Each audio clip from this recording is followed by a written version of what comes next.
Hi friend, ನಮಸ್ತೆ. So ನಮ್ಮ ಕೈಲಿ ನೋಡ್ತಾ ಇರ್ಬೋದು ತಾಮ್ರ ಲೈನು ಚೀನಿ ಟೈಪು ನಮ್ಮ ಹತ್ರ ಒಂದು ಪಾರಿವಾಳ ಇದೆ. ಸೊ ಇದೇನಪ್ಪ ಅಂದ್ರೆ ಚೆನ್ನಾಗಿ ಟೈಮು ಮಾಡುತ್ತೆ, ಛತ್ರಿ ಮೇಲೂ ಬಂದು ಕುತ್ಕೊಳ್ಳುತ್ತೆ. ಆದ್ರೆ ಬಾಜಿ ತಗೋತಾ ಇಲ್ಲ ಜಾಸ್ತಿ. ಸೊ ಬಾಜಿ ಏನ್ ಮಾಡಿದ್ರು ಬಾಜಿ ಬರ್ತಾ ಇಲ್ಲ. ಸೊ ಅದಕ್ಕೆ ಏನ್ ಮಾಡ್ಬೋದು, ಒಳ್ಳೆ ಟೈಮಿಂಗ್ಸ್ ಇದೆ.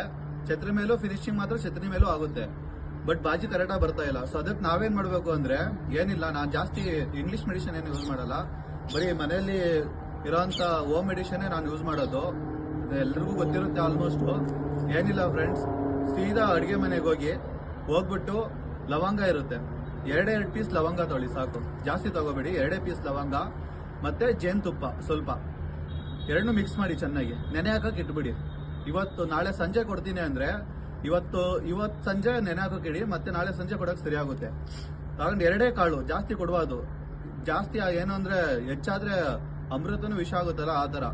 ಸೊ ನೀವು ಎಷ್ಟು ಲಿಮಿಟಲ್ಲೇ ಕೊಟ್ರೆ ಅದು ಬೇಗ ಬಾಜಿ ಬರೋಕ್ಕೆ ಇದಾಗುತ್ತೆ. ಸೊ ಎರಡು ಕಾಳು ಲವಂಗ ತೊಗೊಳ್ಳಿ. ಅದು ಬ್ಲ್ಯಾಕ್ ಟೈಪಲ್ಲಿ ಇರಬೇಕು, ಬ್ರೌನಿಷಲ್ಲೆಲ್ಲ ಇರುತ್ತೆ ಲವಂಗ, ಅವೆಲ್ಲ ತಗೋಬೇಡಿ. ಫುಲ್ ಬ್ಲ್ಯಾಕ್ ಇರುತ್ತೆ, ಅದರಲ್ಲಿ ಎಣ್ಣೆ ಅಂಶ ಜಾಸ್ತಿ ಇರುತ್ತೆ. ಸೊ ಆ ಬ್ಲ್ಯಾಕ್ ಟೈಪಲ್ಲಿ ಇರೋ ಲವಂಗ ತಗೊಳ್ಳಿ. ಲವಂಗ ತಗೊಂಡು ಸ್ವಲ್ಪ ಜೇನುತುಪ್ಪ ತಗೊಳ್ಳಿ. ಆಲ್ಮೋಸ್ಟ್ ಊರಲ್ಲಿ ಹಳ್ಳಿ ಕಡೆ ಪ್ಯೂರ್ ಜೇನುತುಪ್ಪ ಸಿಗುತ್ತೆ.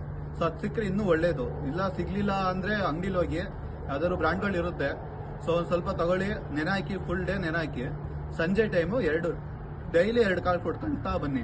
ಸೊ ನೀವು ಕೊಟ್ಟ ತಕ್ಷಣ ನಿಮಗೆ ರಿಸಲ್ಟ್ ಬರಲ್ಲ, 2 ದಿನ 3 ದಿನ ಹೋಗ್ಬೇಕು. ಅದಾದ್ಮೇಲೆ ರಿಸಲ್ಟ್ ನಿಮಗೆ. ಕೊಟ್ಟಿದ ತಕ್ಷಣ ಏನ್ ಬಾಜಿನ ಆಗ್ತಿಲ್ಲಪ್ಪ ಅಂತ ಹೇಳ್ಬೋದು, ಆತರ ಇಲ್ಲ ಫ್ರೆಂಡ್ಸ್. 2 ದಿನ 3 ದಿನ ಕಂಟಿನ್ಯೂಸ್ ಆಗಿ ಕೊಡ್ಕೊಂಬನ್ನಿ. ಅವಾಗ ನೋಡಿ ನಿಮ್ಮ ಅಕ್ಕಿ ಫುಲ್ ಹೀಟ್ ಆಗಿ ಗರಂ ಆಗುತ್ತೆ. ಅವಾಗ ಬಾಜಿ ತಾನೇ ಇಟ್ಕೊಳಕ್ ಸ್ಟಾರ್ಟ್ ಮಾಡುತ್ತೆ ಫ್ರೆಂಡ್ಸ್. ಇಷ್ಟೇ, ನೀವು ಮನೇಲಿ ಟ್ರೈ ಮಾಡಿ, ನಿಮಗೆ ರಿಸಲ್ಟ್ ಗೊತ್ತಾಗುತ್ತೆ. Thank you. ಜೈ ಶ್ರೀರಾಮ್.